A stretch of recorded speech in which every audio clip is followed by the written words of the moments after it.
Hello, all. My name is Taryn Quam, and this is my critical autobiography.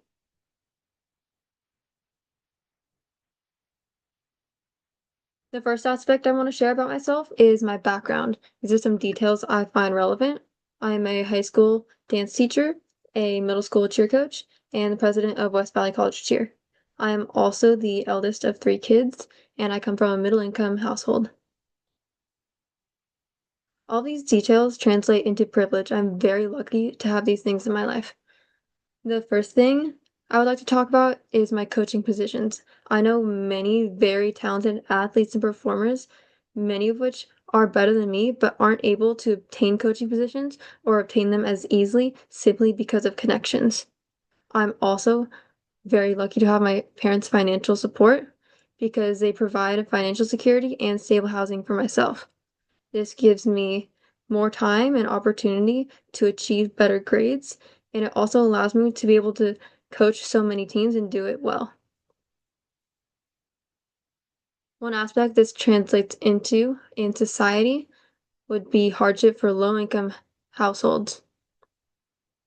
They have less time for school, for extracurriculars, because they are having to go out and work. I know many personal friends who would like to spend more time on schoolwork, more time on dance, more time on cheer, but they simply can't because they have to financially support themselves.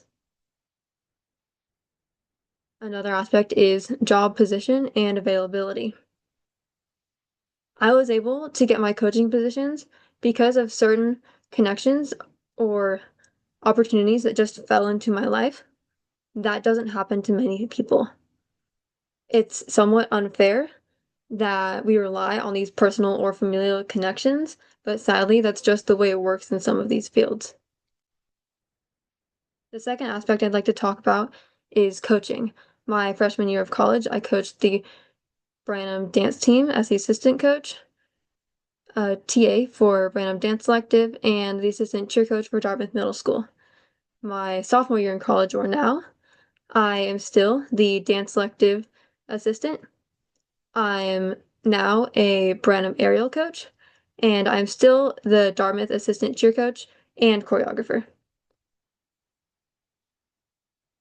Coaching directly translates into systemic power because I do have control over a team, over 30 individuals, over 20 individuals. And here's what I've noticed with coaches I have worked for or worked with in the past. Some qualities of great coaches are people who are very prepared for practices. They put in the work at home, they know what they're teaching. They prioritize the improvement of every single individual on the team. This means not only giving drills for the entire team, but giving personalized drills that will help people specifically. They push members while still providing support. So it's saying continuing to work hard, working past those mental blocks, but not overworking our students, our athletes, and continuing to provide that safe space. In cheer, this is very important both physically and mentally. We need safe stunt groups when we have a flyer in the air. If we think a flyer is not going to be caught, if people aren't catching their flyer, we are not putting a group up. We are not risking our cheerleaders. And mentally, meaning if we have very drastic mental blocks, if we are scared of stunts, we're not doing them. But if we're feeling a little uncomfortable, just needing that push, then we want to provide that support. And we want our cheerleaders, our dancers to feel good, to come talk to us coaches and talk about how we can improve.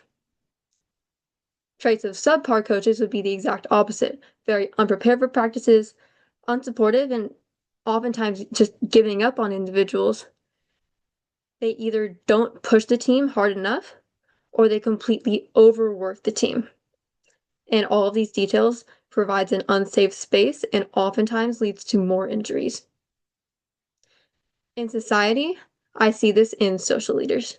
So some qualities of great social leaders are people who are very well qualified for their position.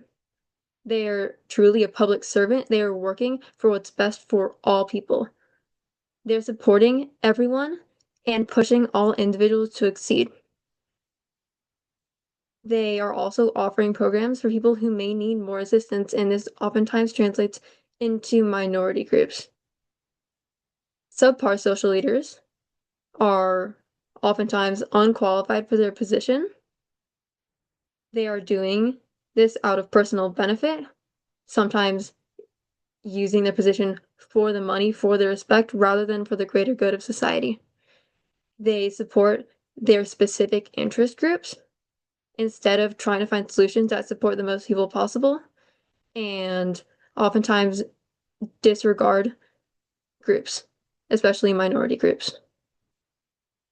The third aspect I'd like to talk about is team founder. My junior year of high school, I started the Branham dance team, and my freshman year of college, I started West Valley College cheer. These directly translate into community. My reasoning for starting these teams is because I want to help people find joy, and this is also why I continue to coach now and why I coach so many programs.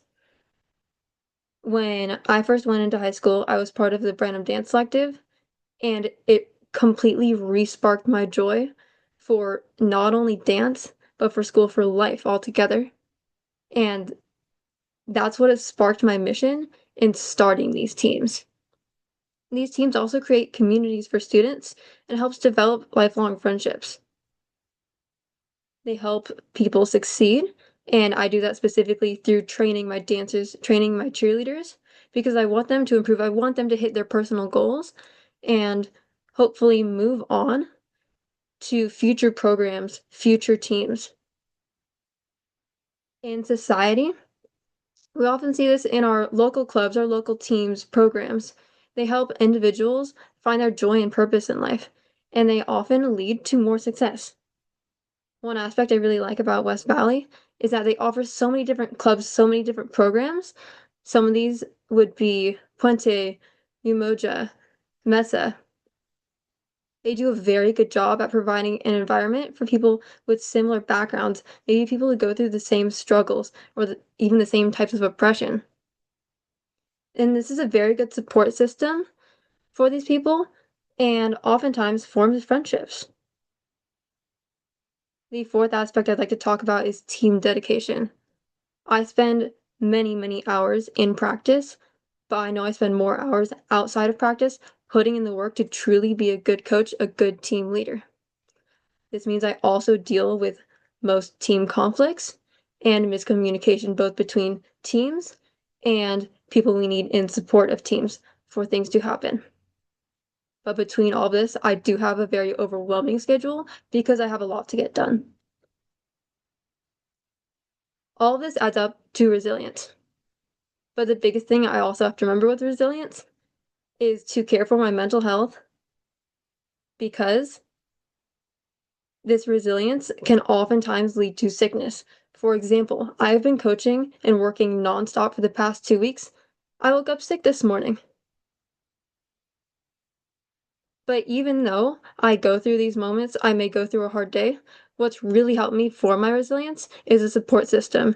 It's been my Branham teacher who always pushes me to work harder when I'm faced with a challenge. And that's completely developed my willpower. And I may have an hour, I may have a day where I'm feeling bad about a problem. I don't know how I'm going to get through it, but then I wake up and I light a fire under myself and I worked twice as hard as I ever do. The biggest aspect I could see resilience in is definitely the civil rights movement. This required the persistence of so many individuals and so many groups to keep on pushing against a system that's designed against them, oppressing them. People had to be speaking up over decades, centuries actually, and they were all doing it in the face of these atrocities. They were fearing for their physical safety, but they continued to speak up and ultimately achieved equality because of their confidence, because of their resilience, because of their persistence. The fifth aspect I'd like to talk about is political identity. This is the most different, but I wanted to include it today because it really showed me what minority groups may be going through. I specifically don't identify with any minority groups, so this helped widen my perspective. When I was in high school, I'd shifted from the dominant political identity to independent. And when my friends found out, mind you, these are friends from my middle school and elementary school, my lifelong friends, they excluded me from the group and they refused to talk to me. On social media, I have to stay very, very neutral because I don't want to have any political influence, and I'm not allowed to have any political influence over students I coach. And I wouldn't want to, anyways. And despite all of my efforts to keep things as neutral as possible, I still face backlash on social media. I've had almost 100 people unfollow me in one day because of one repost. I have had threats, I have had slurs thrown at me because of one repost. This translates into interpersonal oppression because this is all coming from a dominant political perspective. I was excluded simply for my difference in beliefs. And what really stood out to me is that it was from my lifelong friends. It demonstrates a complete lack of respect for individuals and kindness toward others. In society, this really helped show me what minority groups may be suffering from daily. It showed the importance of microaggressions and how even though we may not be going through the same things as 19 like or especially early 1900s, there's still lots of forms of oppression going on today and impacting people's lives. There's a great need for respect among all people, among all social groups. And yes, there are issues, but let's take action against that societal issue and not against the people around us. Because oftentimes it's not the people around us who are the problem, it's the societal issues that are the problem. And overall, there's just a greater need for respectful communication in order to understand how other people are feeling. Because most often, nobody's against other people, but it's that lack of communication and that lack of willingness to talk.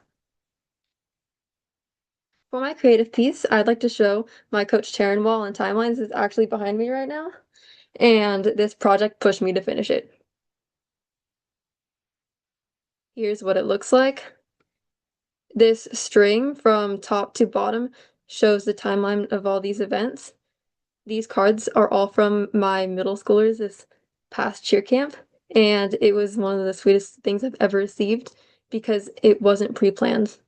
One day, a few of the rookies just decided to bring cards to camp, and every single day at camp, more people made them. Typically, these would be coordinated by parents or by captains, but this was completely a personal decision, and it really helped reinforce me as a coach.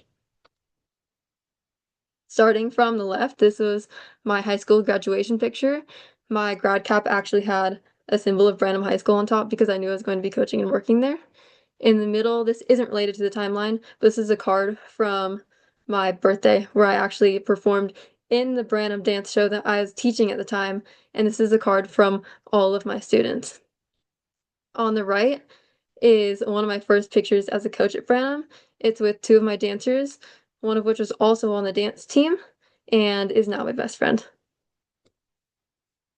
On the left is a picture of my Dartmouth cheerleaders. As a total coincidence, I believe, from this same game, from the picture on the right, I was recruited to be the Dartmouth middle school coach. And I absolutely love my Dartmouth girls, and I continue to go above and beyond for this team. The picture on the middle left is one of the first games I attended on West Valley College cheer. Picture on the middle right is from our spring photos for West Valley. And once again, all of these cards in the background are very important to me and very sweet and very reinforcing as a coach. Thank you for listening, and I'm looking forward to seeing other people's videos.